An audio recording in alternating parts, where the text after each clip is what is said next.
Ladies and gentlemen, the Philip Morris Playhouse on Broadway.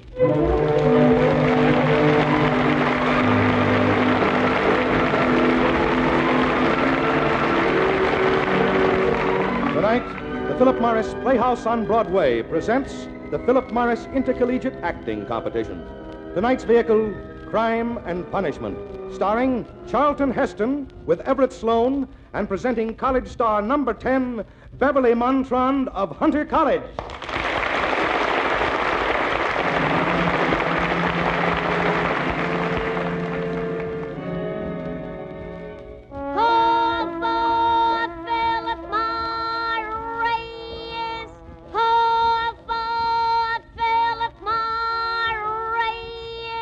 Ladies and gentlemen, smoke for pleasure today with no cigarette hangover tomorrow. That's the big advantage you enjoy in Philip Morris. Remember, Philip Morris is made differently from any other leading brand. And that difference is your guarantee of everything you've ever wanted in a cigarette. Tasty mildness, rich flavor, pleasant aroma, a clean, refreshing smoke, and no cigarette hangover. So...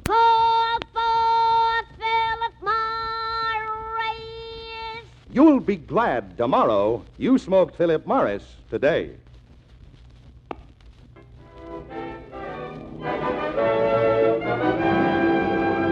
Ladies and gentlemen, your host and our producer-director of the Philip Morris Playhouse on Broadway, Charles Martin.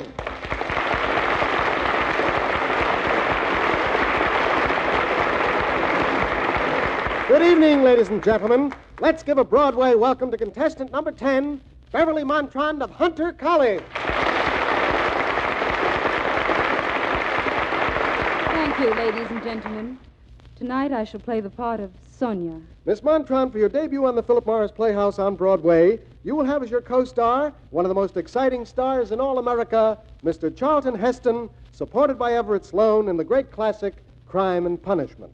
As you know, the judges of our competition will be ANTA, the American National Theater and Academy. The ANTA representatives, headed by Christian Westphalen and Lewis Allen, are seated right here in our audience. Now, if you receive a higher rating than the current high of 93, scored by Shirley Zalb of Brooklyn College last week, you will go into the $2,000 grand prize play next week, August 31st. My best wishes to you, and on with the show.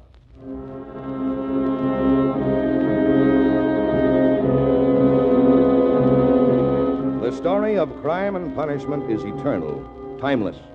When this masterpiece was written, it was about a certain group of people, but it could happen today. It could happen anywhere on Earth, because it is the story of man in conflict with good and evil. It begins in a bleak and run-down rooming house. Who is it? It's your landlady. Open up. Just a minute. Well, Mr. Raskolnikov, sitting here in your room instead of looking for work? I'm writing a book, Mrs. Vodney. Oh, really? What's it about? It's called The Justification of Crime. Justification of crime? You better write an article on why you haven't paid the rent these past 3 months. You'll get your money. Remember, I hold an IOU from you for $100.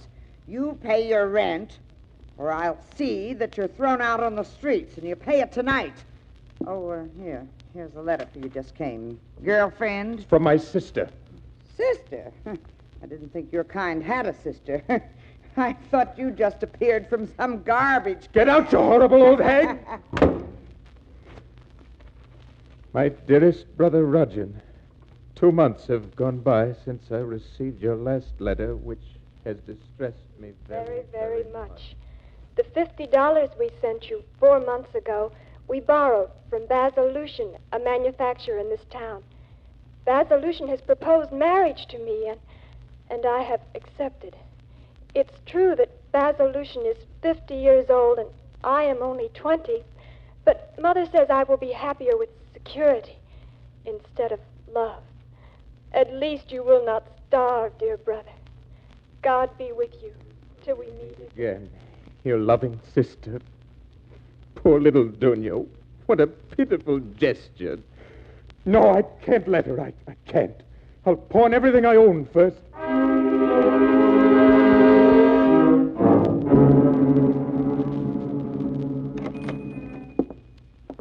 Good afternoon. I'm looking for the pawnbroker. You'll have to wait your turn. Can't you see there's someone ahead of you? Or is she with you? No, I'm alone. Well, girlie, talk up. What you got to show me? I brought you this crucifix. Crucifix? What are you doing with a crucifix? Where'd you steal it? You say that about everything I bring here. Why shouldn't I? Look who brings them. This belonged to my mother. What do you want for this? Those are real stones. Really? That's what your mother told you. Yes, and it's worth at least $100. Your mother lied. Please don't say that about my mother. You don't even know her. I don't have to know her. I could look at you and tell you all about her. I'll give you $10 for it. $10. Wait a minute. There's a stone missing. I'll give you 6. Take it or leave it. Give me the money, please. There you are. Shouldn't even have given you that much for it. Goodbye. Common little gutter snipe. Well, what have you got, mister? A watch. Let's see it. Here? There's an inscription. To my son on his birthday from father. Sentimental. I want $75 for it. I'll give you 20. 20, but it's solid gold. So's the band. Is that so? Well, take your watch and try someplace else. Oh, give me the money. Let me get out of here before Before what? Before I get sick looking at you.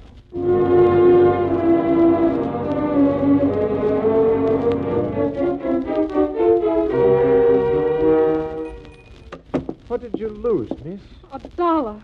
It dropped out of my hand when she pushed me out of the door. Somebody ought to push her straight into the next world. You shouldn't say things like that. Here it is. I found it. Oh, thank you. Thank you. Oh, you're so kind. Why is it that all women weep when they're happy? I'm not happy. I need the money. Very much. Everybody needs money. What is your particular reason? My father was killed in an accident yesterday. We need the money for the funeral. Oh, I see. I'm terribly sorry. I don't look for sympathy. I'd better go now. No, wait a minute. Would you take this money? It isn't much. Only $20, but I'm sure you could use it more than I. Oh, no, please. I couldn't take your money. Why, you must need it, or else you wouldn't have gone to the pawn shop. No, she gave me $100 for my watch, so you can see I can spare 20 of it. There's still some kindness left in the world, isn't there? Yes, and beauty, too. What is your name? Sonia, I am Rudyard. May I escort you home? if you like.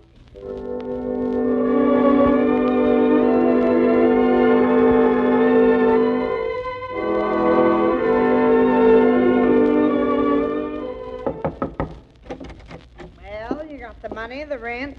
I need one more day, Mrs. Vodney. You've been saying that for 4 months. You got 3 hours. If you don't come up with my money by 6 o'clock, out in the street you go. What can I do? Money, money, this cursed wretchedness. There is one thing I could do. That pawnbroker woman. One blow in the head and it would all be over. I could send back all the jewels to their owners and keep the money, and my sister would not have to marry someone she doesn't love.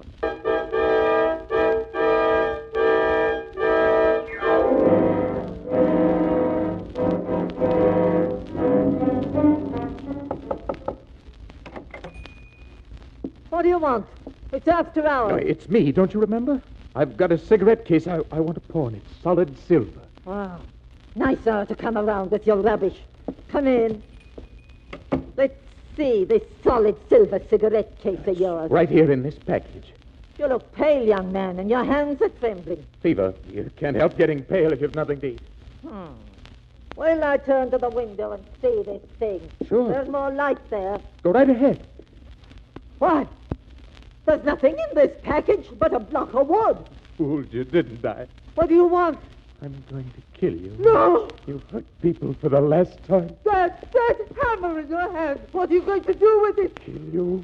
Don't, no, don't, please, don't!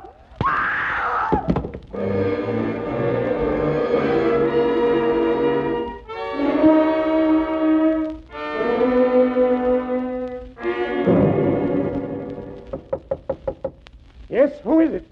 Sonia. Just a moment. Oh, hello, Sonia. Oh, Forgive me for disturbing you. I wanted to pay back some of the money I borrowed No, from no you. need to do that now. I want to. You were busy. I interrupted No, something. I was washing out some socks and some clothes. Poor boy. Can I help? It's all done now. You forgive me for saying this, but you don't look well. I've been ill lately. Haven't you eaten? No. Let me get you some food. You're trembling. I have a fever. You get into bed. I'll go out and bring you some No, soup. no. Are you in your room? Yes? There's company to see you. I don't want to see anybody. You'll see him. Here he is, officer. Officer. Okay, you. What's your name? Sergeant Raskolnikov. Come with me. You're wanted at headquarters. Why, what for? You'll find out when you get there. Who's this girl? Friend of mine, she didn't do anything. What's your name? Sonia. All right. Your friend's under arrest. Rajan. What do they want you for? Nothing, Sonia. It's nothing, I promise you.